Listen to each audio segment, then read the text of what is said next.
Hey, welcome back to the Personality Hacker Podcast. My name is Joel Mark Witt. And I'm Antonia Dodge. Today we are going to expand upon a model, a framework that we talk about a lot here at Personality Hacker. It's called the Graves model, or you might know it as spiral dynamics. We did an entire podcast. Man, it was maybe almost 2 years ago. It was at least a year ago, if not more, where we spent the entire podcast, all 45 minutes to an hour, I'm not sure exactly how long it was, detailing this framework or model. It's a vertical model of development, of human development.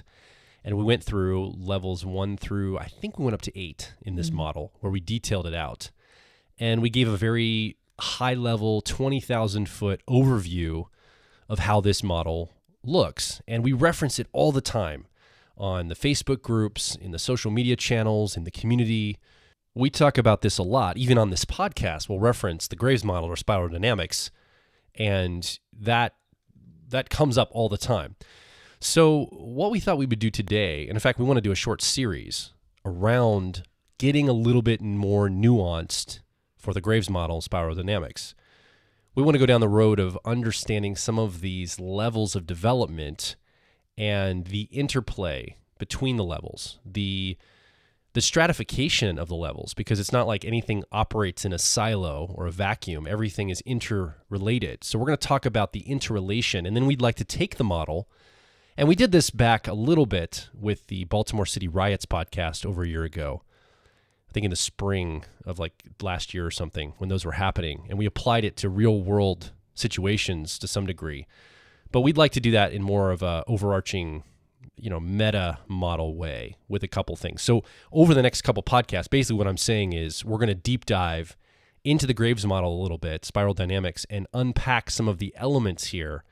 And the best thing that you could do, Antonia's going to review this really quickly in a moment here, just a quick 5-minute review of the Graves model, high arching, overall, big picture. But the best use out of these podcasts you're going to get is going to come from having a deeper understanding.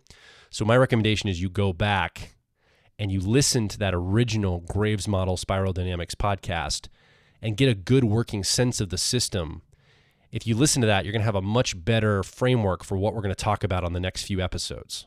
Yeah. Well, and also we wrote an article that if you wanted like a visual component, there's like a chart. And just put in Graves model, like go to personalityhacker.com, in the search field, put in Graves model, and both the podcast and the article will show up.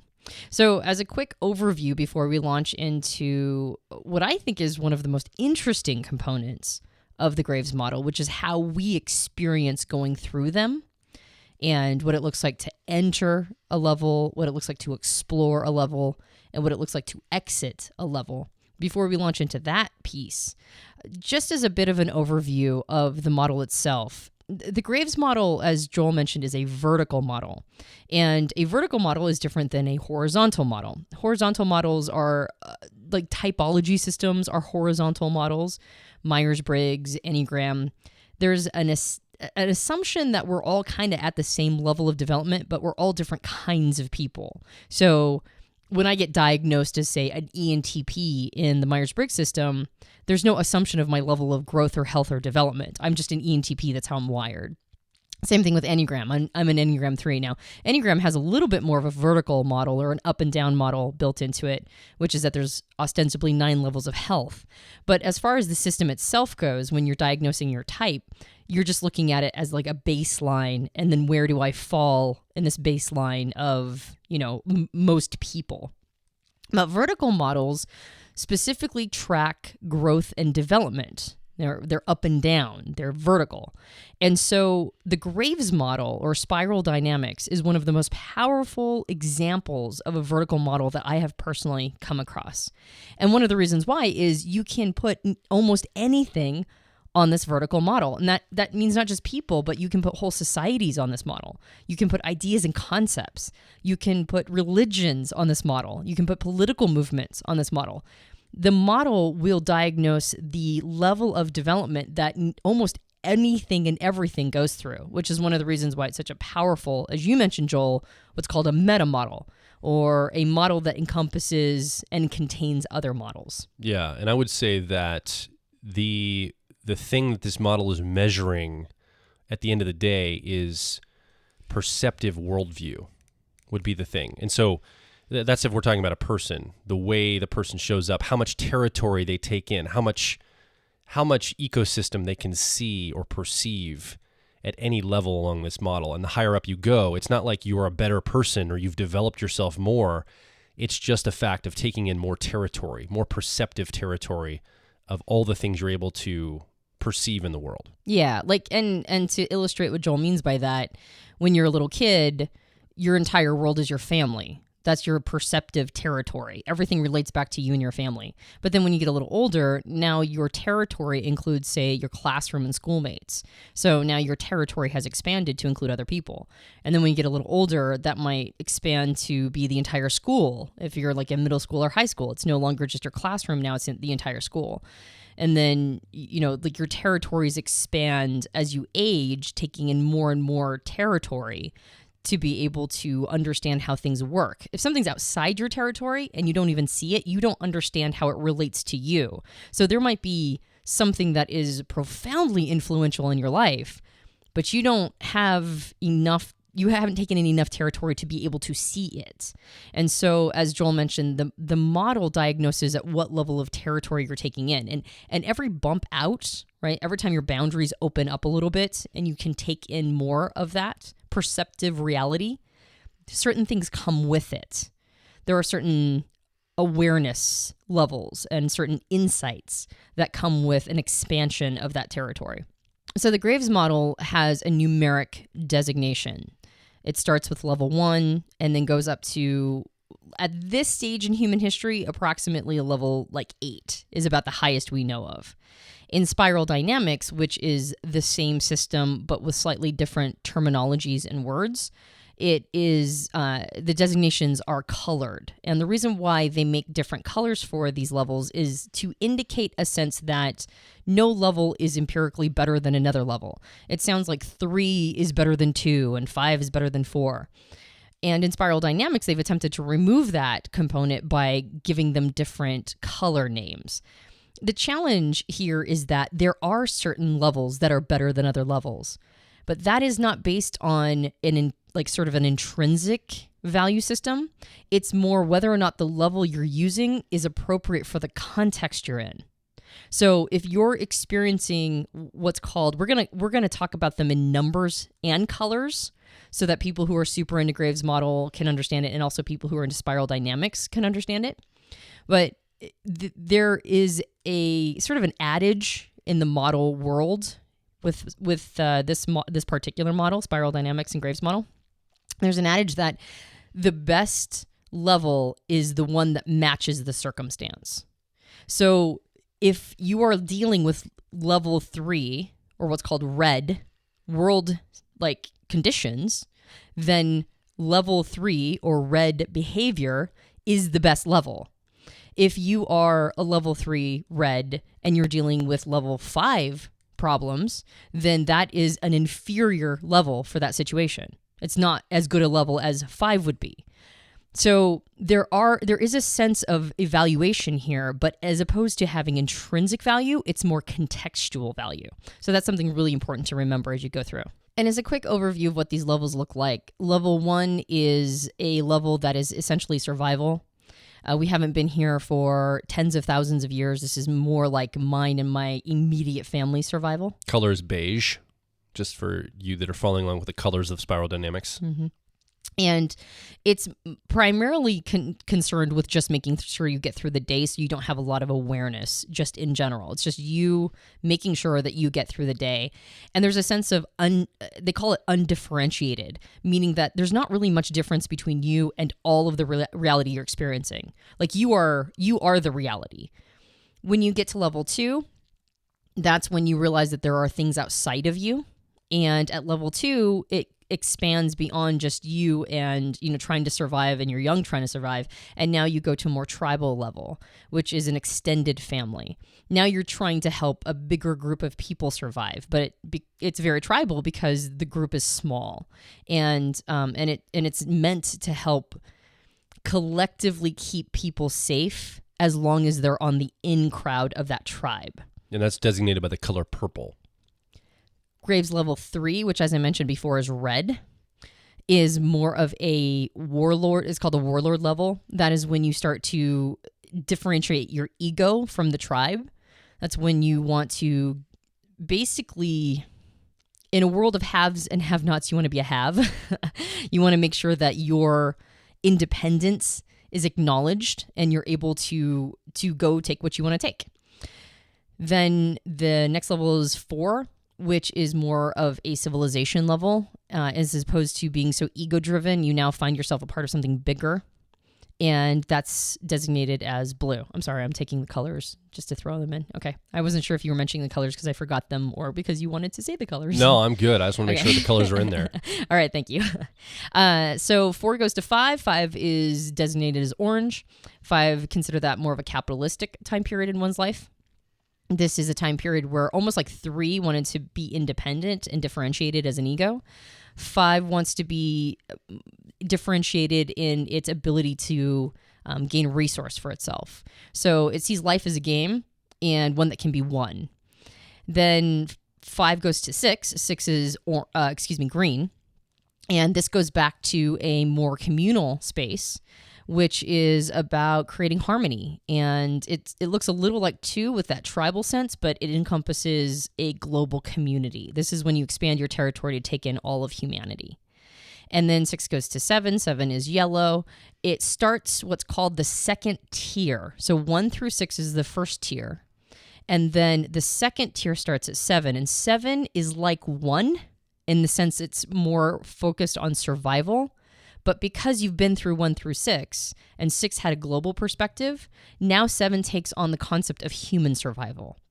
And then 8 is the next one. It matches 2 with that tribal feel, but it's global tribal. And it gets really sort of ambiguous from that point on.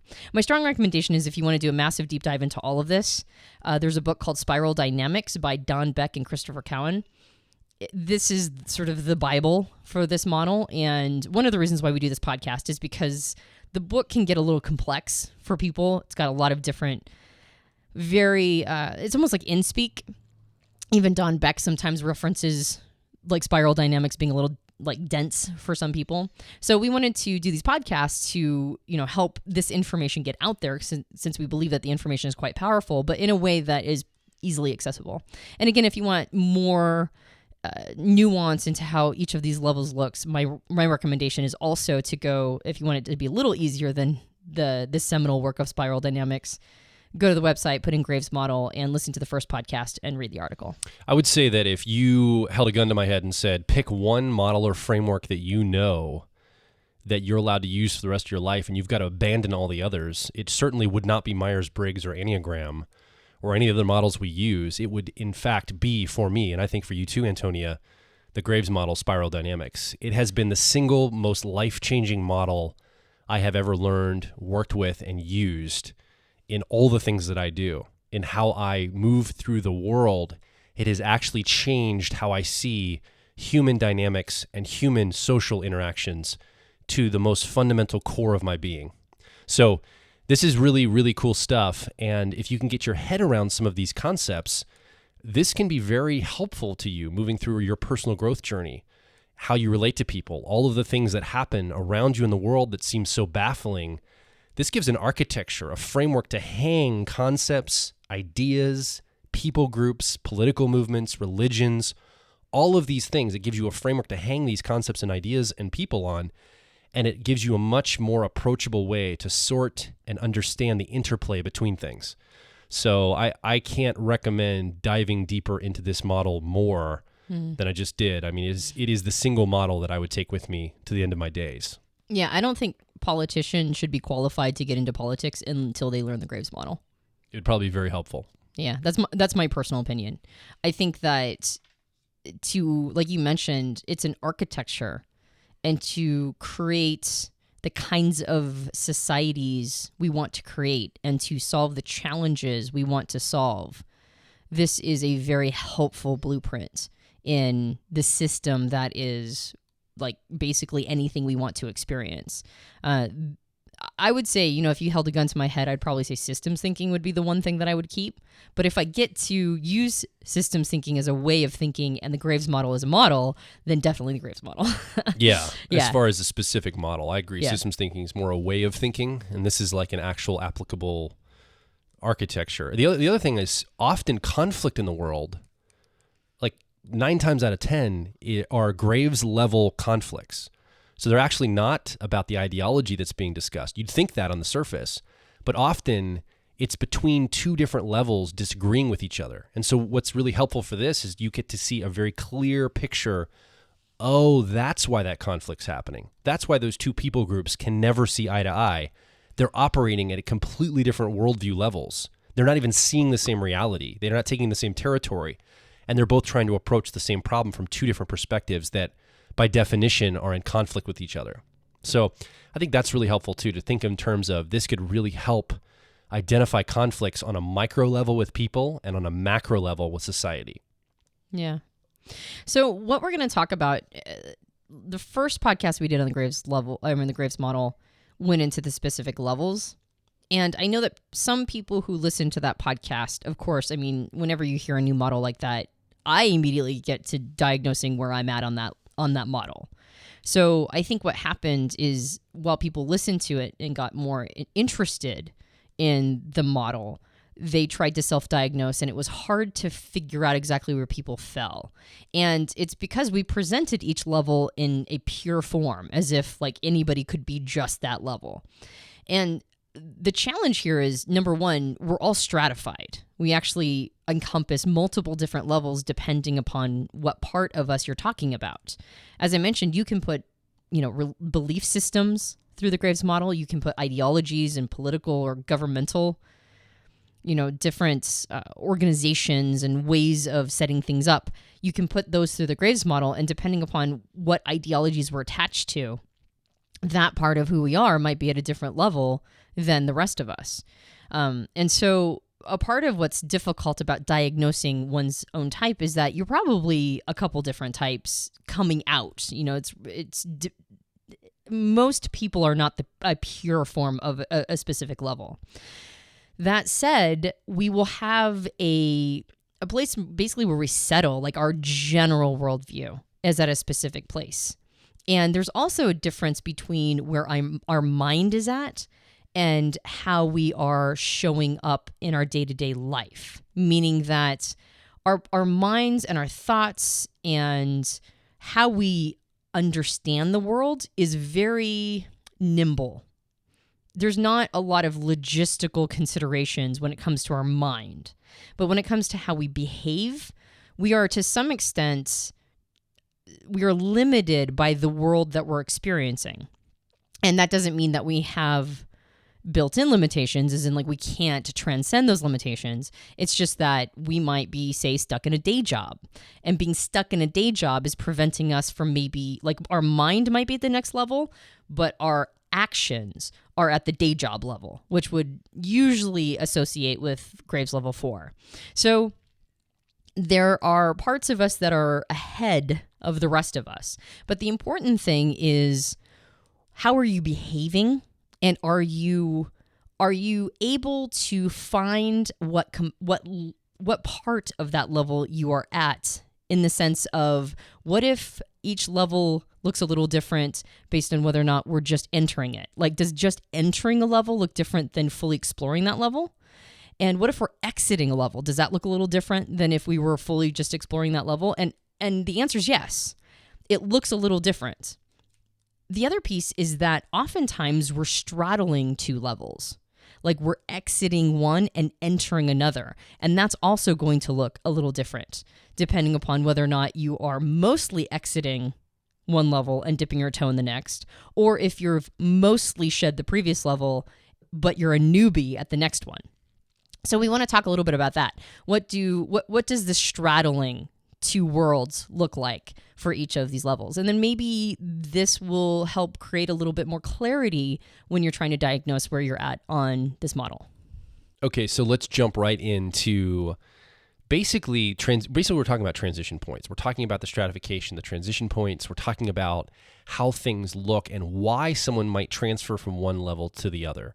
And again, the reference point of knowing the model in depth would be helpful, but we'll try to, anything that might be unclear here, we'll try to unpack, but you're going to be better served if you have a reference point for the whole model as a snapshot overall first. Level 1 Beige.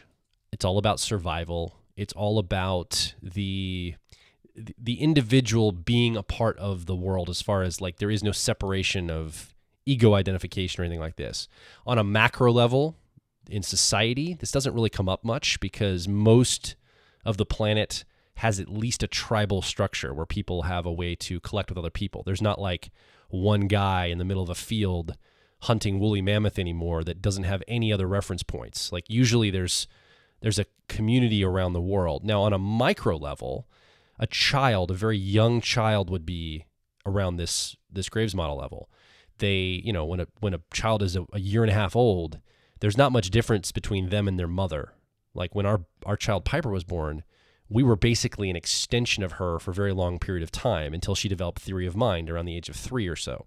We were just always around. We were always there. And she literally got her sustenance from you, Antonia, where she breastfed and she got all of her protection from us. She got every need met. We were just an extension of her experience. Now, so what we're talking about today is how did she go on a micro level from that Beige 1 to purple 2 on the Graves level spiral dynamics, and how do societies or people emerge into that tribal structure of purple 2? That transition point, what is happening there for that movement to proceed? What's going on? And it really shifts from this idea of I can survive on my own accord, but man, if I connect with a bigger group of people, that gives us a little bit more specialization for survival. In other words, if I put my head down to roll out the flour to make bread, I don't have to be watching for predators now. Someone else in the tribe can watch for predators while I make bread. So it frees us up to now be able to expand our time and our ability to do things like maybe even, I think this came in later civilizations, but grow basic plants or cultivate things, or one part of the tribe can go hunt and gather. And it's a collective survival element is what pushes us so quickly into purple 2. As we walk through these transition points, there's the why question of why we go from one level to the next. And then there's the what question. What is it that we're experiencing as we do that? Now, there's a simplified why. You just mentioned the simplified why of why 1 goes to 2. But there's also an entire system around why, which we want to address in the next podcast, which we'll do. So we'll talk about what are the conditions that make it so that a person will go from one level to the next. And there's like 6 different components that need to be addressed. But there are also the simple why of, like you mentioned, Joel, like obviously there's a major advantage of going from it's me against the woolly mammoth to a more tribal component. There's the protection piece there. And the experience or what the person is feeling when this happens. Now, we're talking about it in, babies, newborns, children going to Graves level 2 or purple when they're toddlers. And then we're talking about, somebody 50,000 years ago going from, or 20,000 years ago going from Graves 1 to 2. There are also, sometimes it's seen in, the Graves level 1 is seen in homeless people, somebody who has maybe a mental disorder that makes it so that they can't graduate to the next level. Somebody who maybe is profoundly retarded might not be able to go to the next level. But like you mentioned, Joel, in the context of most of the world, there is availability to go to Graves level 2.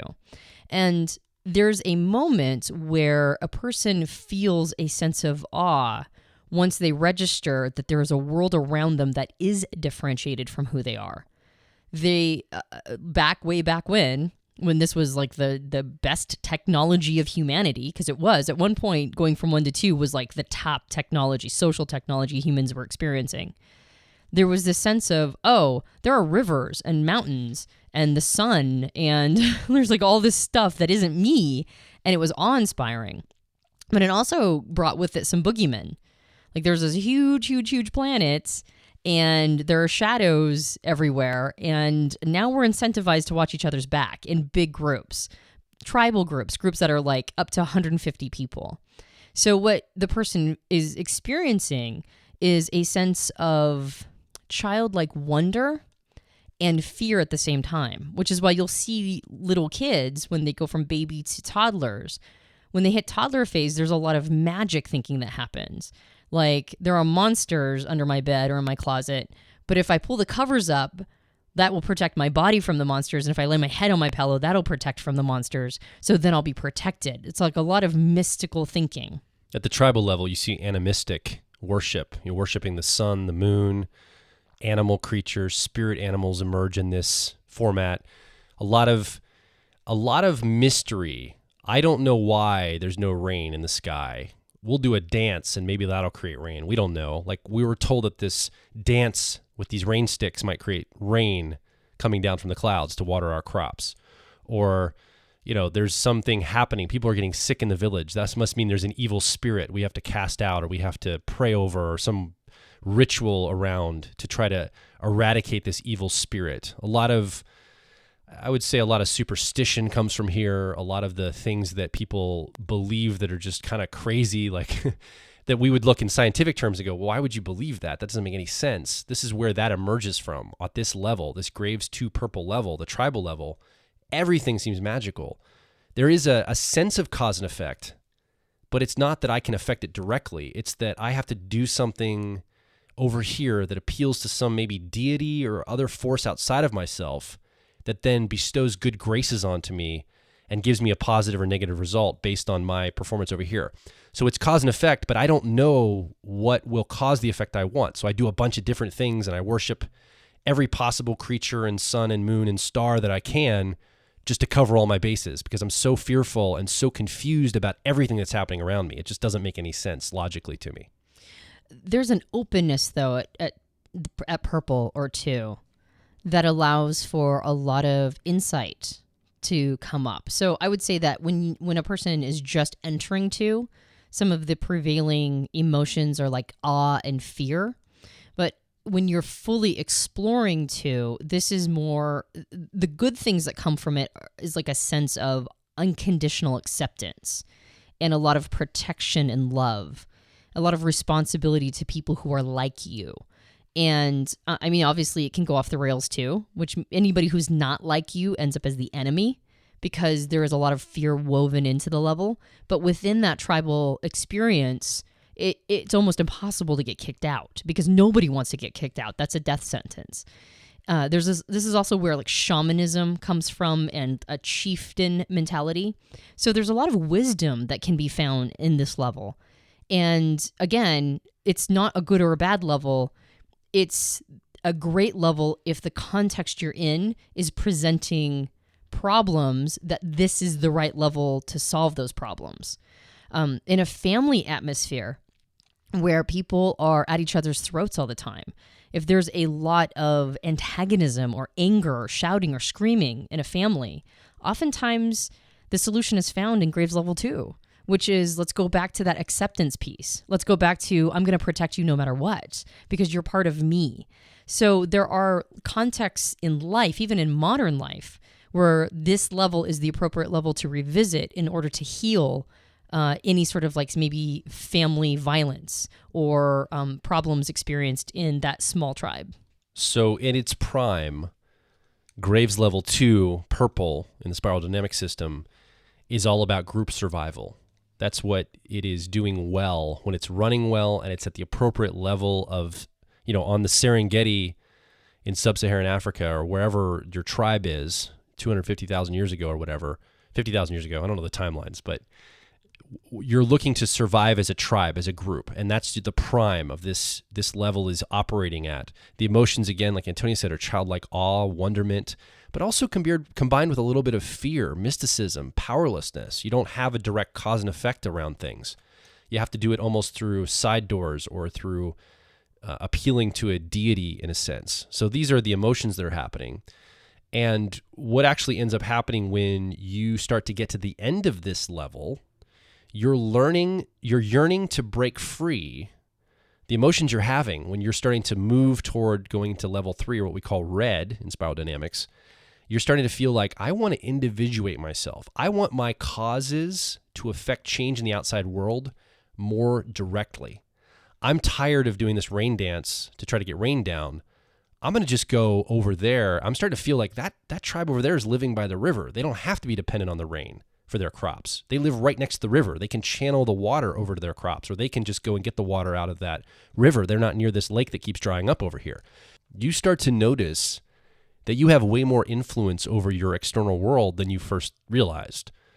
Oh, I can actually cause things to happen in the world.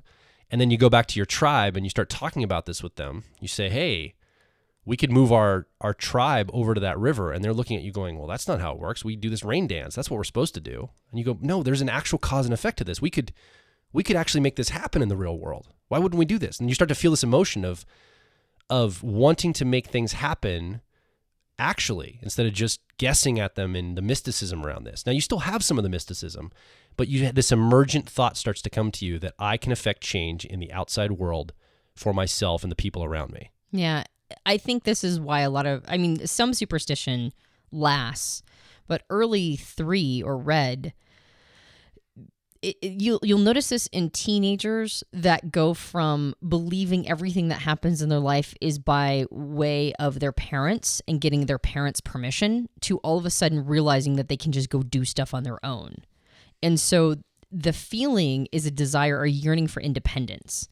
And like you said, Joel, being able to make an impact in your environment.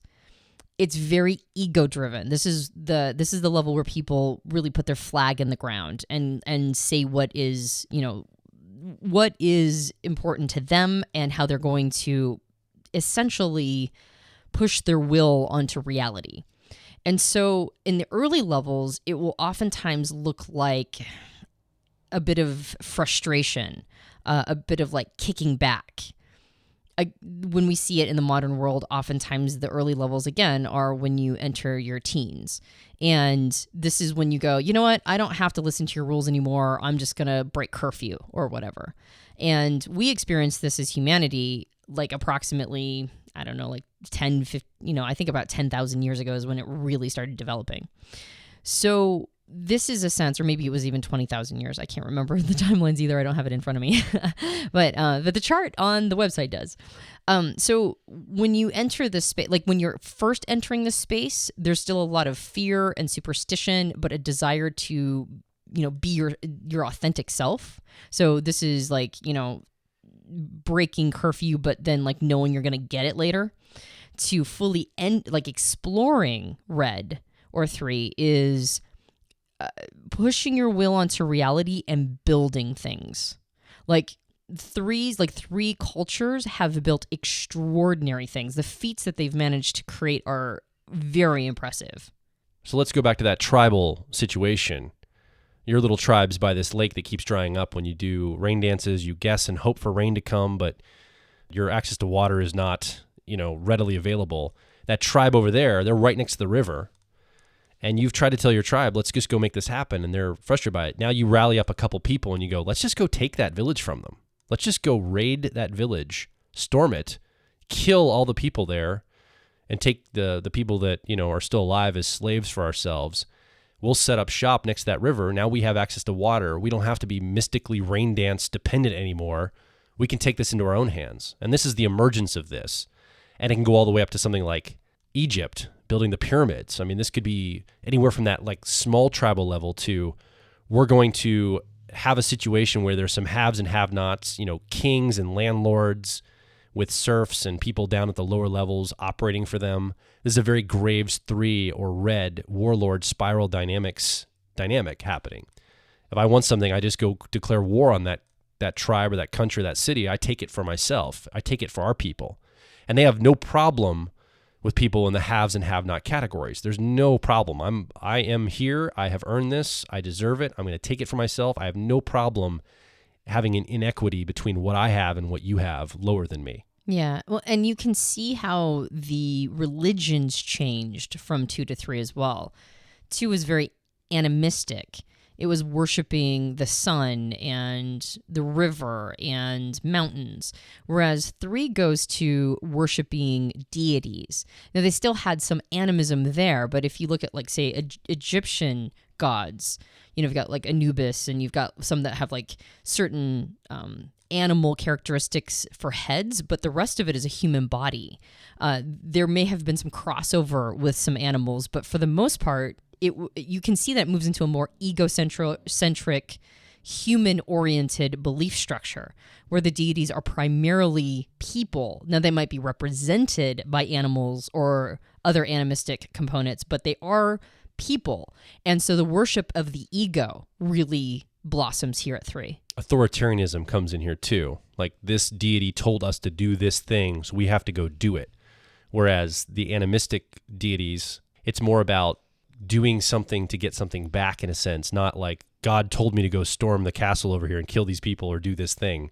And this is where the emergence of that authoritarian structure in religion comes from, I think. Yeah, well, there's a lot less, if in fact, very little respect for life.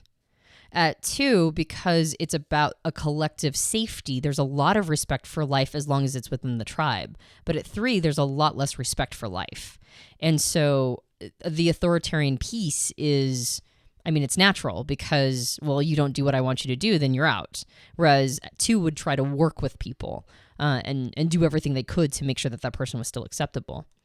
So towards the end of 3, there's this sense that there's like this burgeoning sense of lack of sustainability. You can't just keep going and taking, and that's okay. Yeah, because at the prime of 3 in red is I am in control of my environment. I'm in control of the things around me and my experience, and the emotion that's being felt there is a desire for that liberation and control. So it's all around control, being able to influence your environment.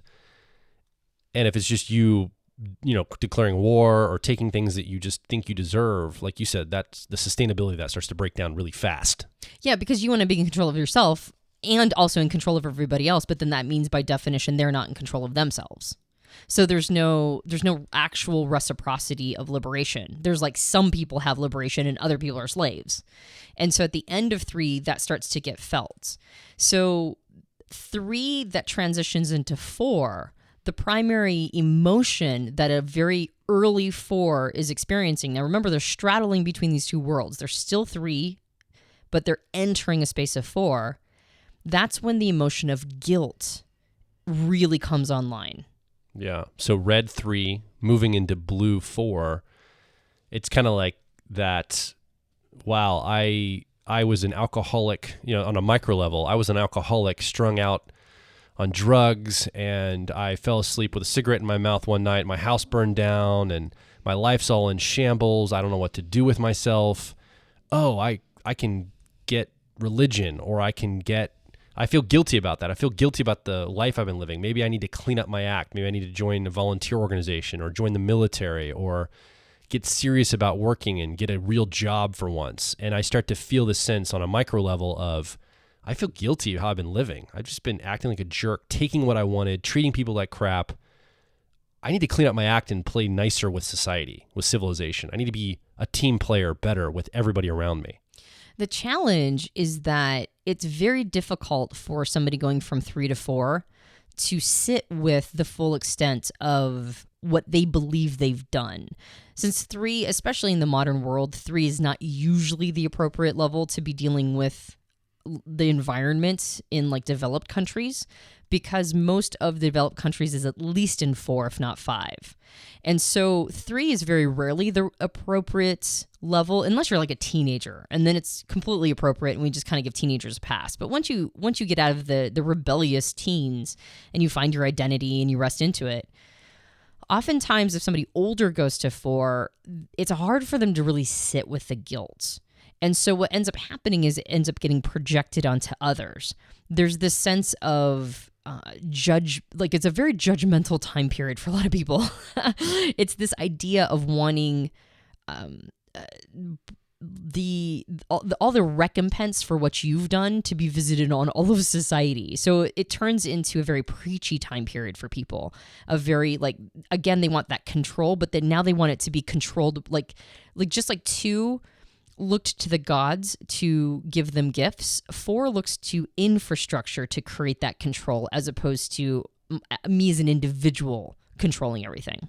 Government, systems around me, democracy can emerge here, or other forms of shared governance over people where you collectively decide together how you're going to do something. But by definition, you have to be compromising. And so all those people at 3, all the society people at 3 now have had to play nice with everybody else. They have to connect and have shared values, shared vision. So there's almost a militant or we all have to be bought in this together, because any dissent means we're regressing back to that 3 warlord phase. So now that you've quote unquote found Jesus or gotten right with your life, and you've joined in with whatever cause that might be, whether it's a religion or a political movement or a job structure or something, you've joined the collective and you've signed on the dotted line, your identity now becomes wrapped up in that institution. Your identity becomes that thing. I'm a fill in the blank. I'm a Muslim. I'm a Christian. I'm a Democrat. I'm part of the Labor Party. I'm a globalist. I'm a whatever you put as a label there. It could be even something like, I'm a social justice warrior, or I'm an artist, or you identify with something broader than just who you are individually. You identify yourself with a collective group that has a shared vision or value for how the world should be. And it becomes very truth versus truth. And you can see that you're trying to bully out any possible guilt that could be there. It's a sense of, I feel guilty maybe, and we feel guilty for all the crap we did when we were back in the Warlord 3 red phase.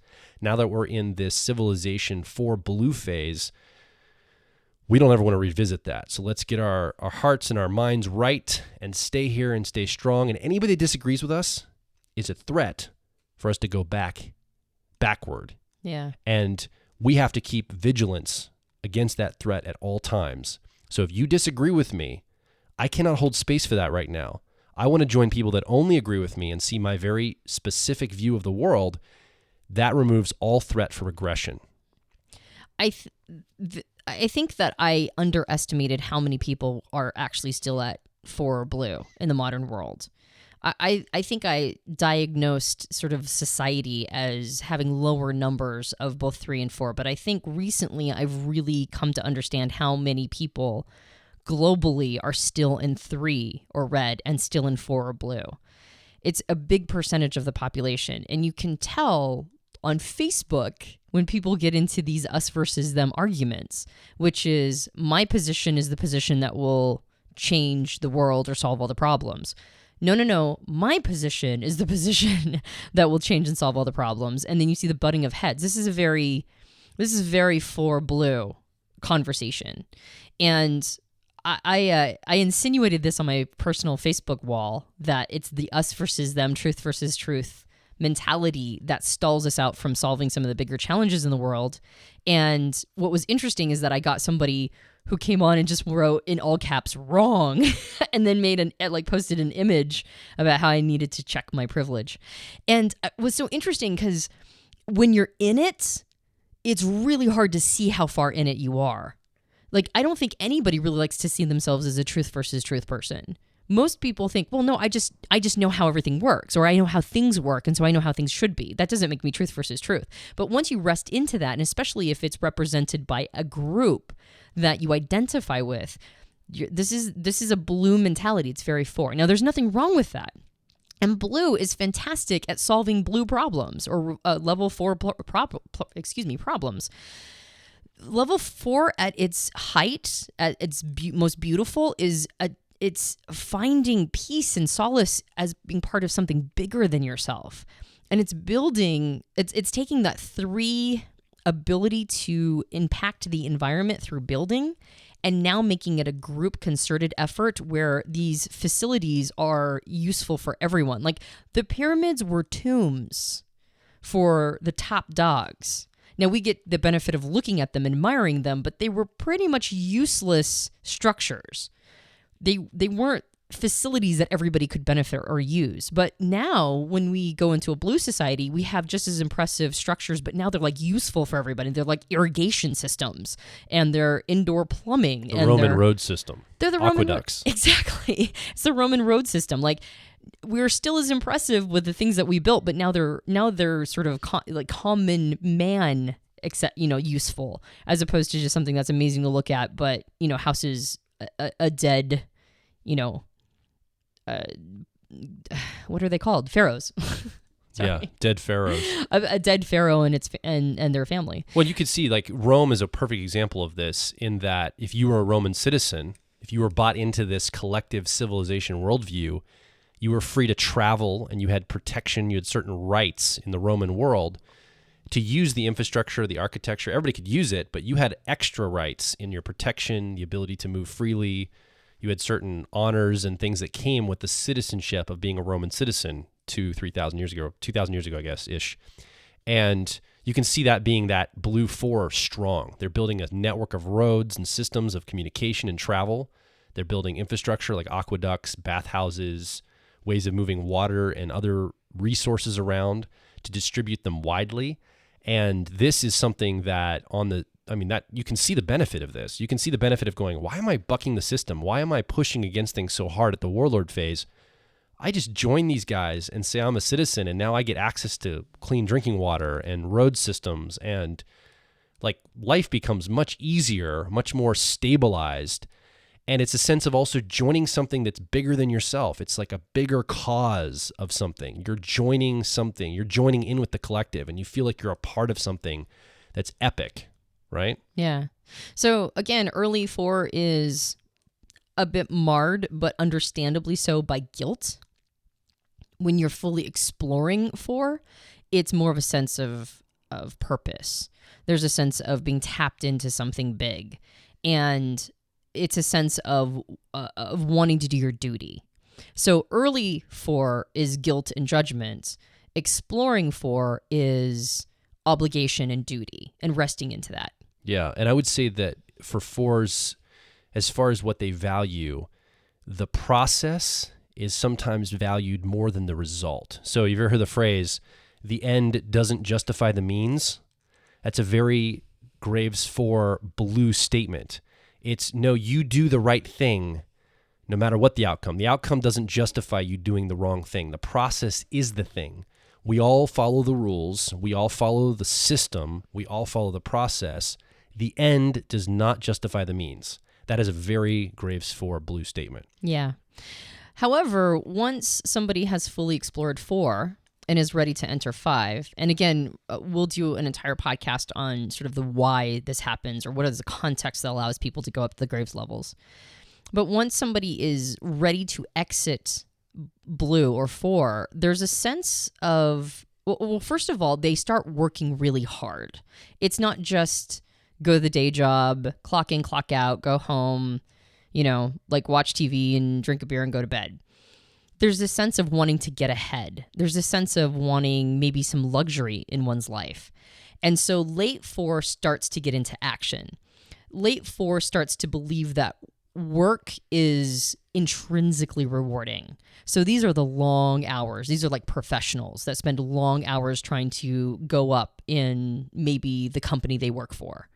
And it's a lot of workaholics are late 4s, dipping their toes into 5. There's this sense of wanting the good things out of life. And you can see a parallel here between 2 and purple and 4 and blue. When that purple 2 person looks over at that village and goes, man, we don't have to do this rain dance. This tribe I'm living with is slowing me down. We just go do a hostile takeover and just set up shop near that river. We have access to clean water. It's a little different here at 4 blue, but it's similar in that, man, if we have to keep meeting with these committees, we're never going to get anything accomplished. These committee meetings, we just keep going around in circles. We can never come to consensus. I'm going to never get my projects started or done if I got to keep getting buy-in. I mean, I had this example back when I was working at a nonprofit like 10 years ago or so.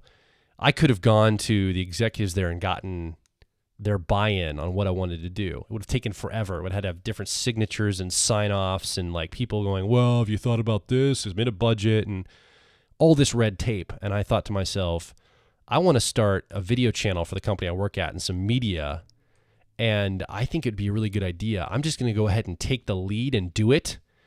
And the phrase I had was, it's better to ask forgiveness than permission because I get to get into action. And so I went and just started implementing. And then I showed the powers that be later, and they were excited about what I'd done.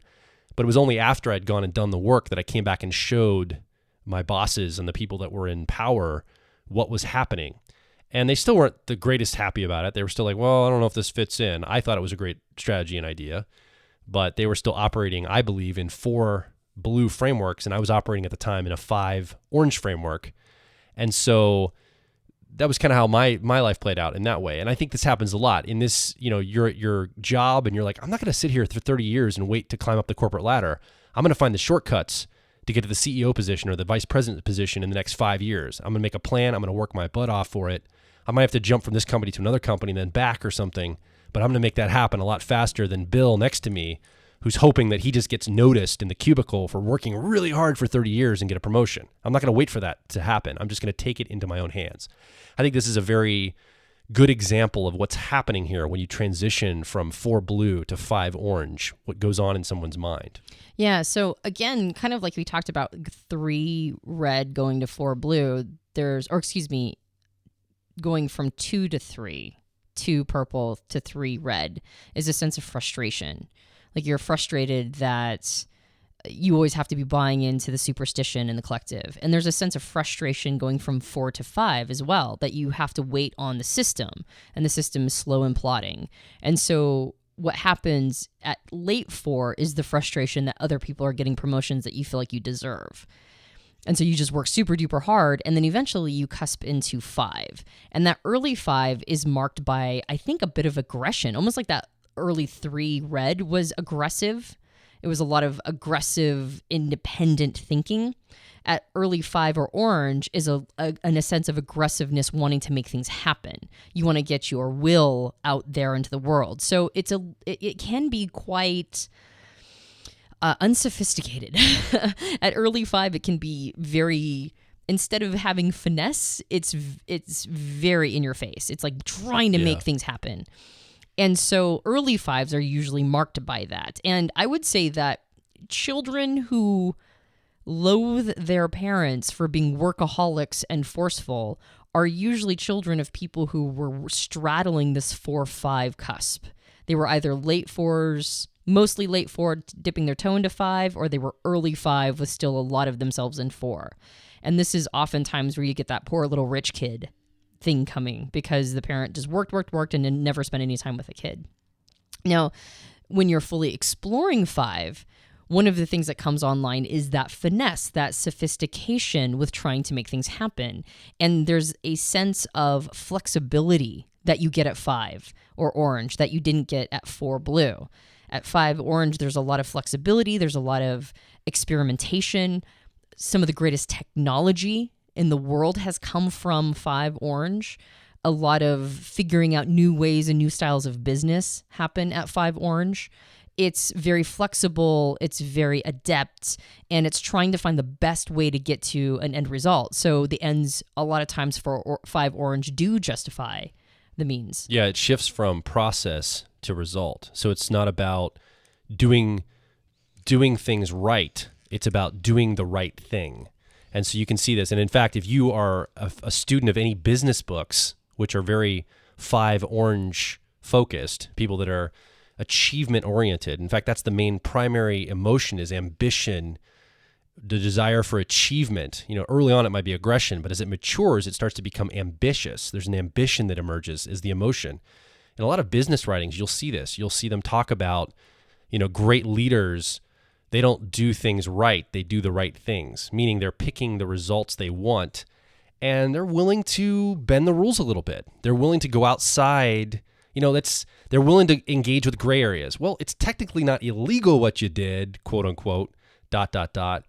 But the result was good and it got a benefit for all of us. So it's kind of a gray area. There's nothing we can prosecute you on. It's just kind of be careful. It's kind of a little bit on the edge of ethics right there. I think 5 orange people, whether it's a group of people or an individual, are very comfortable playing in a more gray area space, bending the rules, finding the loopholes, optimizing things for themselves. So on a global scale, people who set up bank accounts in countries other than their own to move money from having to pay taxes, for example, paying taxes and being bought into a tax structure is a very for blue concept. And people that try to game that system, let's say setting up a bank account in the Cayman Islands, are very orange 5 focused. They're trying to find a loophole to avoid paying taxes to keep more money for themselves. Their belief is, if I had more control in money, I will do good with it, or I will do better with it, whether it's good or whatever. I will be able to manage this, and I should have this resource, not the government of my country I live in. So this is the ideas that come up. These are the things that, and you can already see some conflicts politically coming out of this. Some people are saying, well, you got to pay taxes. Other people are saying, no, I want to hide my taxes offshore. You can already see a conflict emerge from this. Yeah, I just want to clarify when you say that it's not about doing things right, it's about doing the right thing. Right as in not in an ethical way. We're not talking about ethics or morality. Results focused. Exactly. Way, yeah. I just wanted to reinforce that. But I think there's another piece that it's very easy to demonize 5 because 5 can be quite exploitative.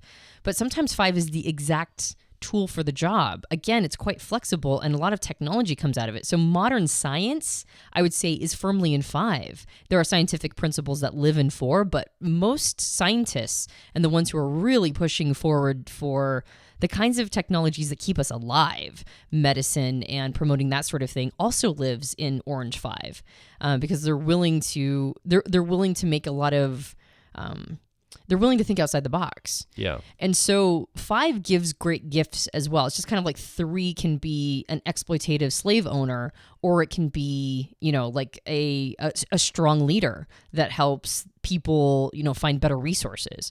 So all of these can be both good and bad. It's just we have a tendency when we don't like a certain level, not that you were doing this, but I've noticed that when somebody doesn't like a certain level, they have a tendency to see all the bad stuff. Sure. And 5 orange is a legitimate, when we go through an ambitious time period as humans, sometimes really amazing things emerge.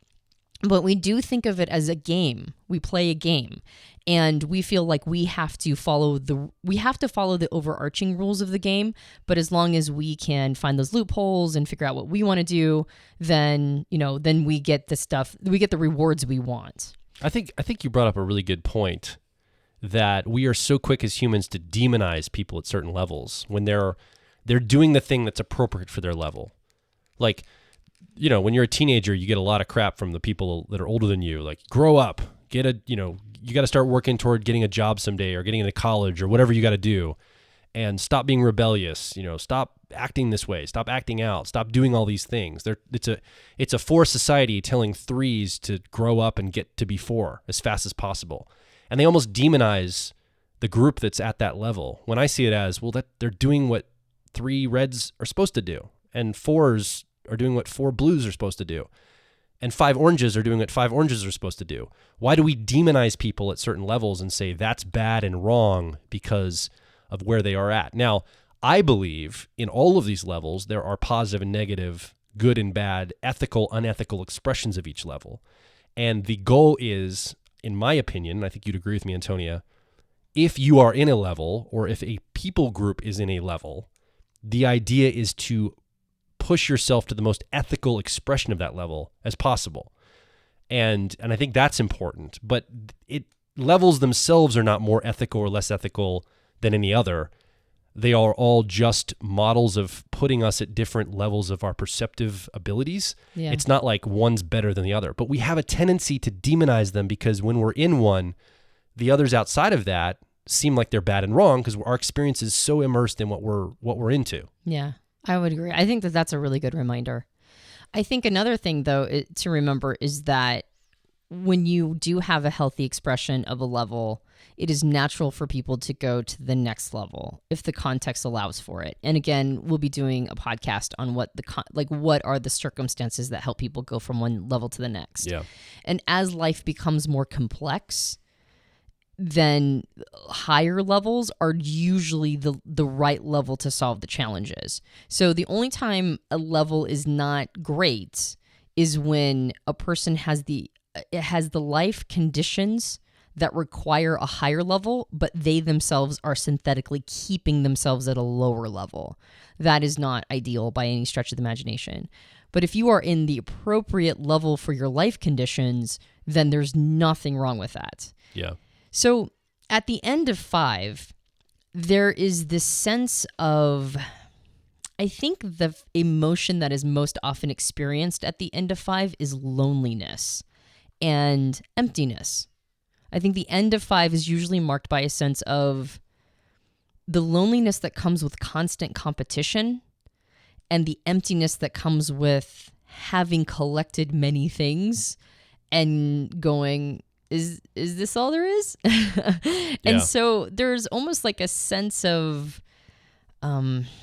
introspection starts to emerge at the end of 5. I've gotten everything this world can give me materialistically. I've gotten all the wealth I could generate, all the success, the merit. I've earned my way to the top. I'm not dead yet. I might only be like 40 years old. What do I do now? Where do I go? What happens now? Is there any meaning beyond just collecting things and working really hard and achieving? What is that? I look around and there's not many people that are willing to work as hard as I was to get to here, you might say to yourself. So I'm very lonely. I'm very isolated. I feel like I'm in a big mansion. I think that picture of Steve Jobs sitting on his floor with no furniture around as a millionaire. I mean, literally, it's like this vacant house he was living in because he was a multimillionaire, but he refused to buy furniture. I see that as the snapshot at the end of 5 Orange. It's like you're sitting there with this wealth surrounding you, alone, by yourself, going, what's next? That's the visual image I pull up for that. Yeah. And I just like when 3 is ready to go to 4, there's also this desire for a community reemerging. This desire to have it be more than just you. And just like when 3 goes to 4, there's a sense of guilt for all of the things that 3 may have done. I think there's also a sense of duty or obligation or maybe guilt, a reevaluation of the ways in which you may have been exploitative at 5 at the cost of others, that now you feel maybe not so good about that. So late 5, early 6 is marked by a sense of obligation, a sense of duty. And just like with 2 and 4, you've got a communal concept. All the even levels are community. All the odd levels are individualistic or individualized. And when you enter 6, there's this sense of community, but your territory has expanded so far that now community isn't just your tribe or isn't just your ism, right? Whatever ism you're attached to, whether it be religious or political or something else. It could even be your nation state. That's right. Your ism. Yeah, exactly. Patriotism, whatever. Now at 6, the territory has expanded big enough to make it global. It's like this concept of like a global community and wanting to take care of everybody, making sure everybody's okay. But at very early levels of 6, you still have clinging to you the old vestiges of the rules and how things should be done. And I think early 6 is trying to like shed that from themselves. They're trying to shed this idea that they have to follow all the rules. They want to think of new ways of doing things. And I think early 6s get a bit of like freshman syndrome. And they get a little bit of this sense of we're going to change the world, and it has a tendency to be quite idealistic. There's this sense that if everybody could just tolerate each other, if we could just coexist, everything would be fine. And so there's some idealism around there. And early 6s are quite judgmental of people who are judgmental. Like all voices are acceptable, all voices should be heard, all people's perspectives should be taken into consideration unless your perspective says yours is the only right one, and then now you're shut out. Mm-hmm. So early 6 is marked by some idealism and more judgmentalness than I think that they would acknowledge about themselves. I'm open to worldviews that are also open worldviews. If it's a closed worldview, I'm a little more militant and against that because that would go against the very essence of how I see the world. I'm open as long as you're open, and we can all get along as long as we're both open with each other. I think that's the ethos, and I think it is a very idealistic viewpoint. I think idealism is not necessarily a bad thing. I don't look down on idealism. I think idealism helps a lot in the world. I'm idealistic a lot in my life, and I think out of this then becomes this sense of reconnection, almost like a reset in a sense of getting back to why am I even here? So a lot of, at the level 6 green, it's very much in touch with ecosystems. Systems thinking, I think, emerges here, but ecosystems and knowing, wow, well, if we cut down that forest in that country over there, that's going to impact us over here. And I think other levels can see that, but I think Graves 6 Spiral Dynamics green starts to get a sense on a core level of just how interconnected and systemic everything is.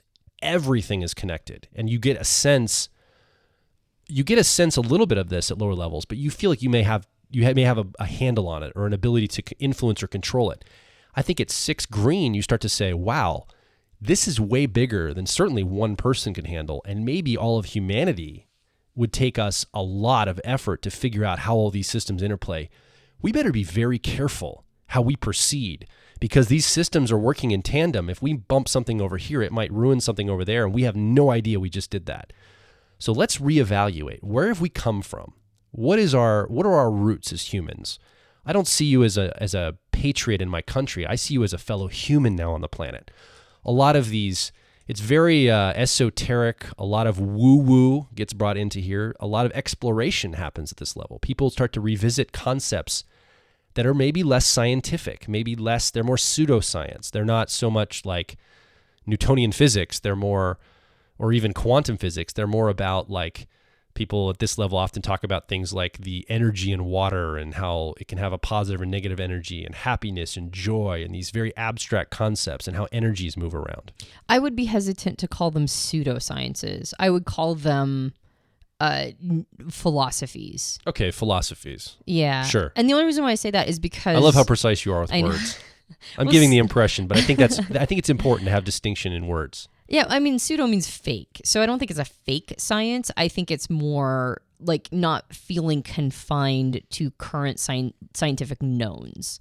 So it doesn't mean necessarily that these concepts are fake. It's just that they're going outside of whatever instruments we currently have to measure things. I think that's what I meant by it. It's immeasurable, not necessarily fake. In my opinion, I guess that is the more technical way of looking at pseudoscience. I look at more of a non-measurable scientific type exploration. But I think philosophy is a better way to say it. I think it's more about exploring different ideologies and philosophies. Not even ideologies, more like philosophies of the world. I think you're right. Well, and what really trips people up is that when somebody goes to that space, earlier levels think that we talked about this on a podcast called the pre-trans fallacy.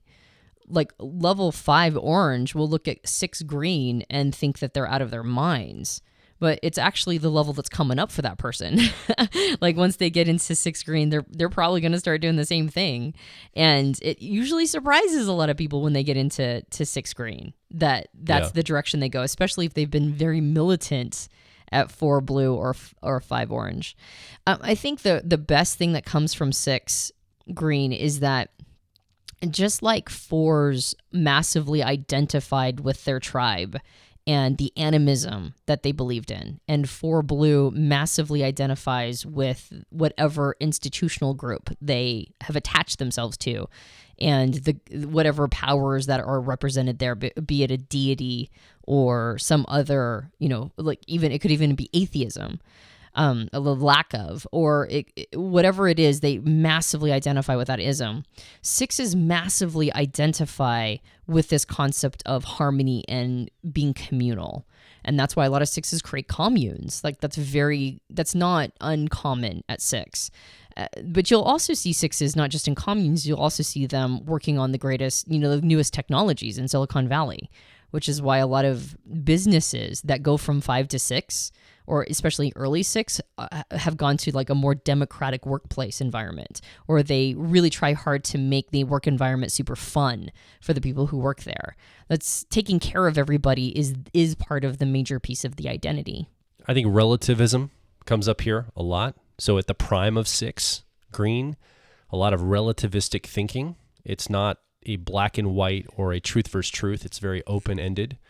And I think one of the things that is a challenge for people at 6 green is that because you're trying to go back and explore how things like etymologies, You're exploring philosophies. It's a very exploration, communal-focused exploration experience. You're learning about different philosophies, maybe relativistic thinking. You're opening yourself up to new paradigms.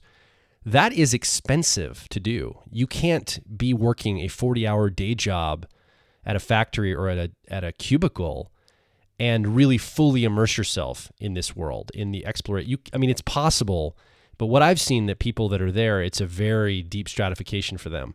Usually people that are at 6 green have gone through that 5 orange experience and have accumulated enough wealth, and I measure wealth in time, not money. So they've accumulated enough resource to free up their time to fully experience this 6 green world.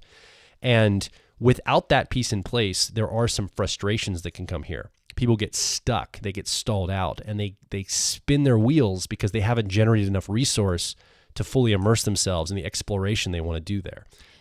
In the way that culture is set up now, it's very easy to self-diagnose as a 6 because we have a lot of 6 influences in our culture. If you have found a technology that is normally associated with 6 and you believe it is the solution for all of mankind, you're probably not 6.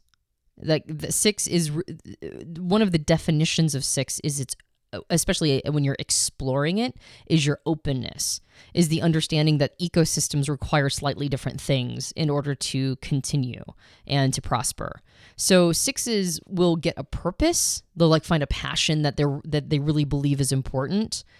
But if you get too dogmatic about anything, then you're not really fully exploring 6. You're kind of dipping down into 4. Dogmatism lives at 4. Openness lives at 6. And that's because you've gone through 5, the orange level, which was quite flexible. So one of the things you picked up in orange 5 is flexibility. So by the time you get to 6 green, you still maintain that flexibility, but now you're trying to figure out how to make things, create harmony for everybody with that flexibility. And that's why at early 6, you get so judgmental of people who can't be flexible.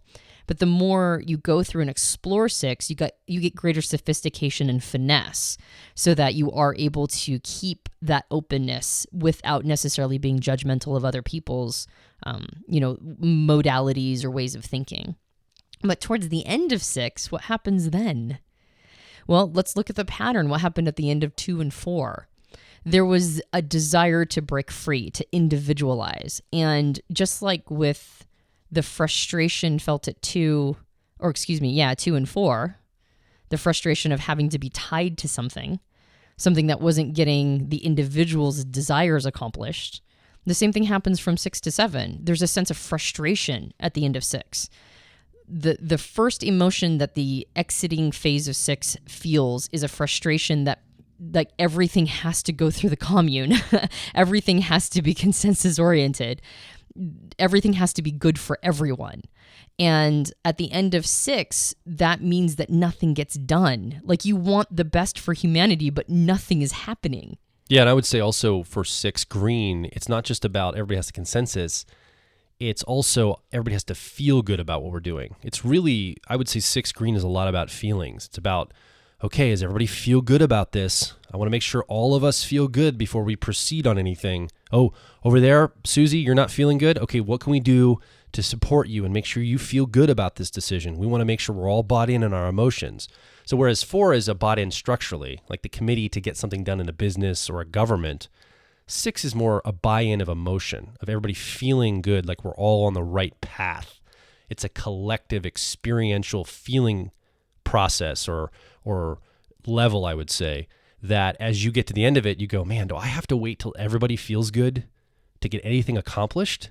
Like, there's kids starving overseas. We want to build wells, but a couple of these people don't feel good about how we're going to go about doing this. So should I wait for everybody to feel good before we take action? I mean, what do I do here? And it's a sense of like being held back by the group and like, I want to go make this impact, but the collective's telling me I'm not doing it right because they don't feel good about it. Yeah. What do I do here? I'm frustrated. Well, something that happens at 6 that we did mention it in the other podcast, I believe, but we haven't mentioned it yet in this one, is that when people get to 6, one of the things that unconsciously happens is that they go back and revisit the earlier levels to to make sure that they got all the lessons from those earlier levels. Now, they do that unconsciously, and they do that even if they don't know the Graves level or the Graves model. They just do it. And this is why a lot of 6s end up getting a lot of tribal representation in their house, like tiki gods or just lots, drum sets, djembes, dream catchers, exactly. And the reason why is because they had some 2 stuff that they have to work out. Maybe their family wasn't super supportive, or maybe there wasn't a sense of unconditional acceptance or love. And so they're unconsciously going back and figuring that piece out. Joel, when you entered 6, one of the things that you had to go back was 3. Your red, your warlord level was not something that you fully explored. So when you entered 6 or green, like all of a sudden you went into warlord place. It wasn't love, peace, and understanding. It was much more hostility and aggression. Yeah, but still with this concept of harmony. It was really interesting to watch. It was like a mature aggression. It was like a mature rebellion or so, I guess. Yeah, in some ways. It was really actually quite fascinating because I've seen most 6s go to 2. So for you to go to 3 was fascinating. For you, it was 2. You had to go back to 2. Yeah, I had to go back and explore 2 purple. And some go back and explore 5 orange. Lots of people enter 6 green without having fully got their resource at 5 orange. And so they have to go back and figure out how to build businesses or whatever. So 6 dips in, even if it doesn't know the Graves model or spiral dynamics, it has a tendency to dip in just unconsciously into these earlier levels. And that's a good thing because when you get to 7, you're going to need all that. When you enter 7, one of the first feelings you experience is a sense of fearlessness. There's a sense that all of the earlier levels fixations, the things that they want so badly to experience or to fulfill, suddenly become meaningless. Like the tribal feel is now meaningless. This sense of individuation and ego becomes meaningless. This identity with a bigger ism or the group is meaningless. The idea of capitalism or making the money you want to make is meaningless. And the sense of the community, the sense that everybody has to feel good, meaningless. Like all of these things, they're not fully meaningless in general. They hold great meaning in the world. But for you, they just don't matter anymore. So the first feeling you experience when you first enter yellow 7 is fearlessness. Like nothing holds you back.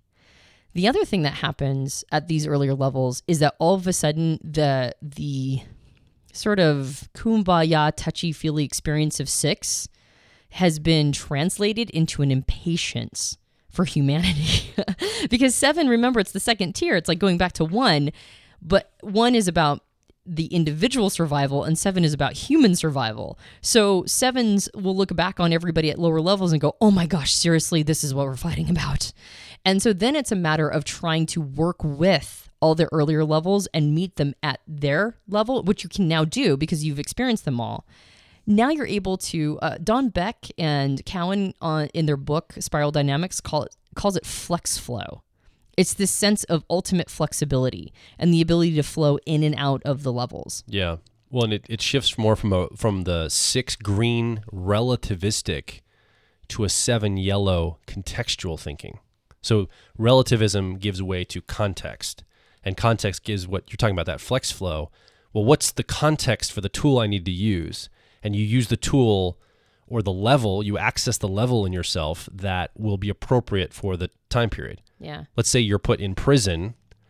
That's going to be a very Graves 3 red warlord place. You then at a 7, if you were thrown in prison for some reason, would probably access parts of you that are at that 3 red warlord level and behave that way. Whereas somebody at 6 might not be able to do that. They might know what that's like, but they might want to still show up as a 6 and try to bring people up to where they are rather than just meeting people where they're at. So that context comes into play. Yeah. Something you talked about, the green 6 relativism. I've noticed that when people enter that level of 6 green, there's a sense that you almost take up on all the problems of the world. For the first time, you are tapped into a global perspective and a community perspective for the globe. So it becomes quite overwhelming to absorb all the suffering of humanity. And I've noticed that green 6s very much tap into the story that, and by story, I don't mean to marginalize it because it could be reality. We just don't know. But the story... It's a narrative. Yeah, this narrative that oftentimes resembles a sense of solipsism. It's a sense that everything that we see is made up, or I am projecting this from my mind, or like that concept of Maya, the Great Deception. We're all just part of a shared consciousness in some part of the galaxy projecting all of this. There's a tendency for sixes to migrate or gravitate towards those kinds of concepts because, I suspect it's the only way to hold space for all human suffering and not get crushed under the feeling and the sense of obligation. What happens at 7 is that need for that solipsistic perspective goes away because you now focus on human survival as a duty, and it's no longer an ideal. It's no longer like, I would love for this to happen and I have no idea how to facilitate it. At 7, there's a sense of getting down to business. And at the same time, you're not crushed under the weight of it because there's a sense of like sort of energy flow. There's a sense that these energies that rise and fall, like including humans and human suffering and all the timelines of the planet, that these are all just flex and flow, and our individual stories, like they're not as meaningful as one would think. They're significant, but like take for example my life. If the story ends, it's gonna be fine. And I think 7 is the first time you really tap into that. Now, ego transcendence work can help with that at any level. You can get to that point where you've transcended your ego. But I think at 7, it sort of naturally taps in. And so there's a sense of, there's not an overwhelm, but there can be a sense of urgency, a sense of, like on a long enough timeline, what are the leveraged moves I can make in order to set us on the right course? I'm not going to see the things I want to see because they're probably not going to happen for hundreds of years, but that's okay. How can I influence this time period to be as high quality for the people right now as possible, but then also set us on a course that will get us to where I would love us to be, solving these challenges in a few hundred years. So there's like a very long timeline that shows up, I think, at the 7 yellow perspective. And there's also a relativism that isn't solipsistic. It's a relativism that, like you said, Joel, is very contextual. It's like, what can I do? If I can't do it, I'm not going to worry about it. And I'm just going to sort of rest into whatever the context requires of me at the time. Yeah, it's a balance of your abilities with the context that come up for you. Yeah. So I think most people that are listening, so if you're listening, you're probably, my guess, most of our audience, most people that listen into this podcast are either Graves 4 blue, 5 orange, or 6 green. Most people.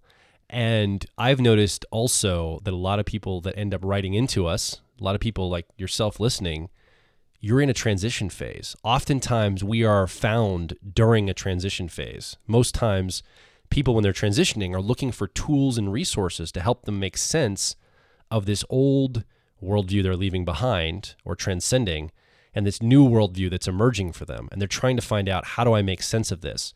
I've had a day job all my life. I've been listening to your podcast for a couple months. You guys have inspired me to start my own business.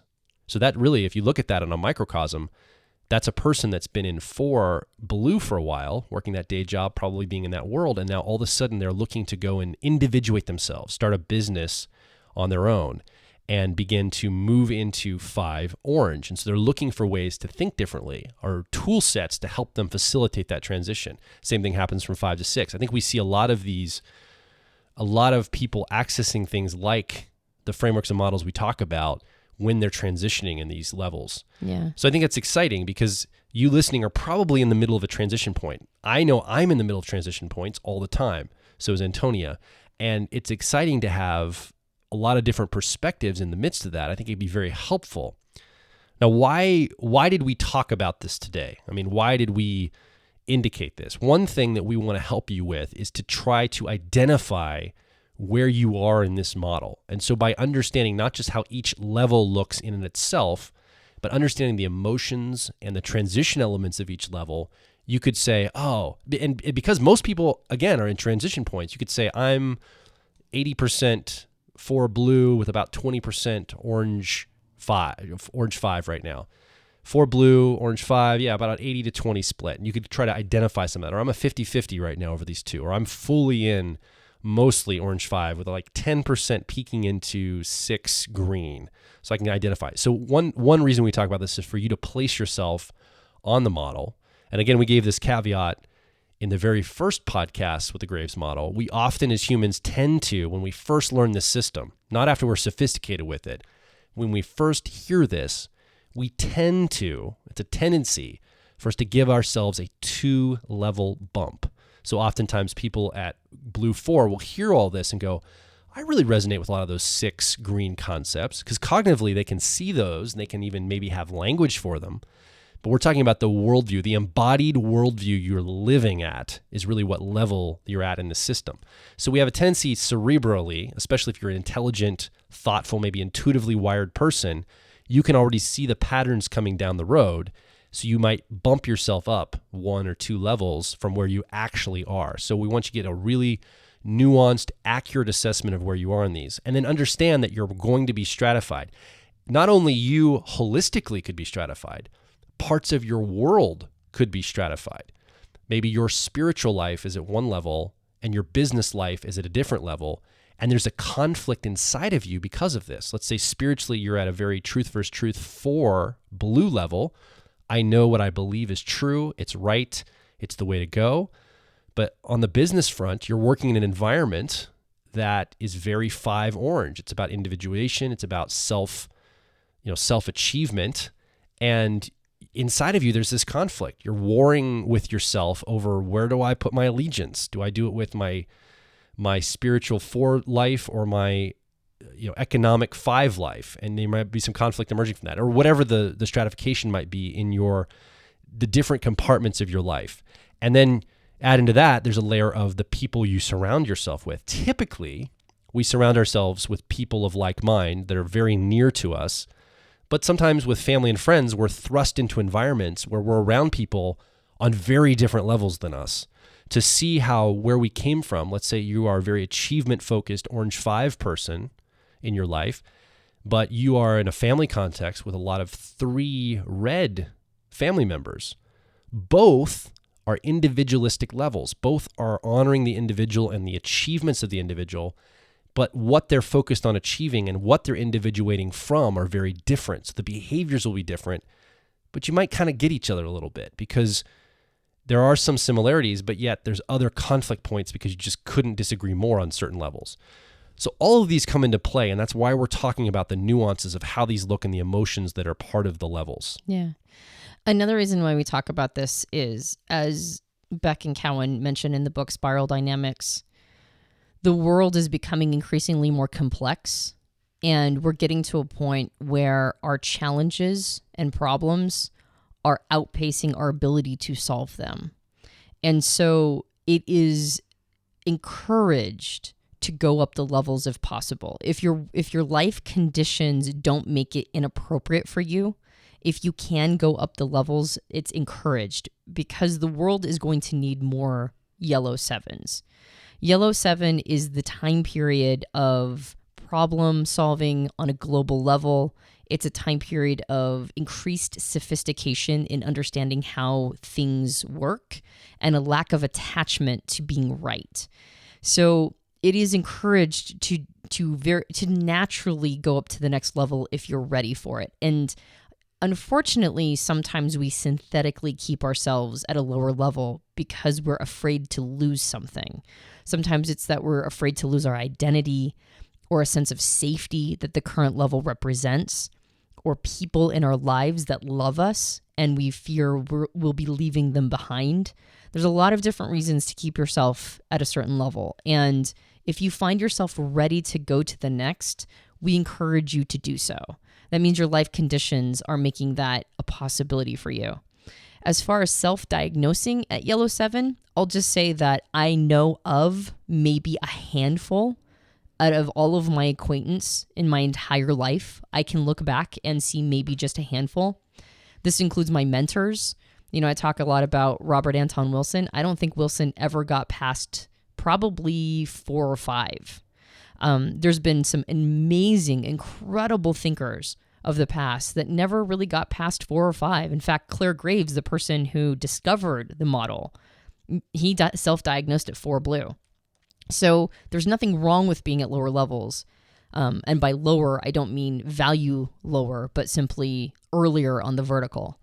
And if you have a tendency to want to jump to seeing yourself as a yellow 7, if you're not there, it's not helpful to see yourself there, because you're denying your ability to really understand what the next level up for you is, and to make actions or take actions and follow a road that will get you to the next level. So if your idealism makes you want to go higher on the on the model than you actually are, unfortunately, in some ways you hamstring yourself. So please be very, like, if you're self-diagnosing, please be very modest when you do so. At the other hand, I heard that early on when I first learned this model, like 7 years ago, I heard people place themselves 2 levels ahead. So I did the opposite, and I would kept placing myself probably further back than I should. And so you don't want to do that either. You do want to have a modesty of, this is probably where I'm actually at, stratified. This is where I'm here, because neither one, going backward or forward, is very helpful for you. Yeah. Fully embodying where you are is great. And I think that fully immersing and really getting the lessons, each one of these teaches us a lesson for our life, and it's a building block for the next level that emerges. You learn a lot at each level of how to behave. You learn at 3, red, how to stand up for yourself, how to not let people push you around. At 4, blue, you learn how to stand up for an institution or really buy into something with other people and have a collective identity, which is important to take on to the next level. At 5, you learn about entrepreneurism or success or achievement. You don't have to necessarily do it in the business world. You know, Olympic athletes could be Graves 5 orange for achieving there. It's not necessarily about always making money, but resource does help, because when you get into green 6, it's all about exploring things you missed in the previous levels and exploring new philosophies and ways of doing things. So each level has its lessons you get from it. Don't rush it. Don't skip steps. And fully immerse in it. Fully be there, and realize that as far as humans we can perceive in looking at this model, it's probably endless. It probably never stops. Now, we may not live long enough to get to 8, 9, 10, 11, 12, whatever this looks like, because we don't really know. We can speculate, but really humans haven't really achieved that yet. What does that look like? We don't know, but just understand that this never stops. So embody where you're at, look for what's coming next, and enjoy the present moment of being immersed in what your experience is for now. So what do you think? Where do you think you're at? Do you think you're entering, exploring, or exiting any specific phase? Do you think you're straddling between 2? And what does that look like for you? And do you see some ways in which you can use a model like this help you to understand the people in your life, especially people that you might have some disagreement with or a little bit of friction? Is this something that can maybe help diagnose whatever's going on between the 2 of you, that you're at 2 different levels and never the twain shall meet? Yeah, you can leave a comment or ask a question directly below this show over at personalityhacker.com. You can also join our community of like minds, people who want to do big things in the world, who want to grow themselves. Personal growth is important to us. You can join that community over at facebook.com/personalityhacker or twitter.com/personalityhack, HACK. If you enjoyed this podcast, you can subscribe to us on iTunes and various Android platforms. And if you would give us a rating and review, that would be super helpful. My name is Joel Mark Witt. And I'm Antonia Dodge. And we will talk with you on the next Personality Hacker podcast.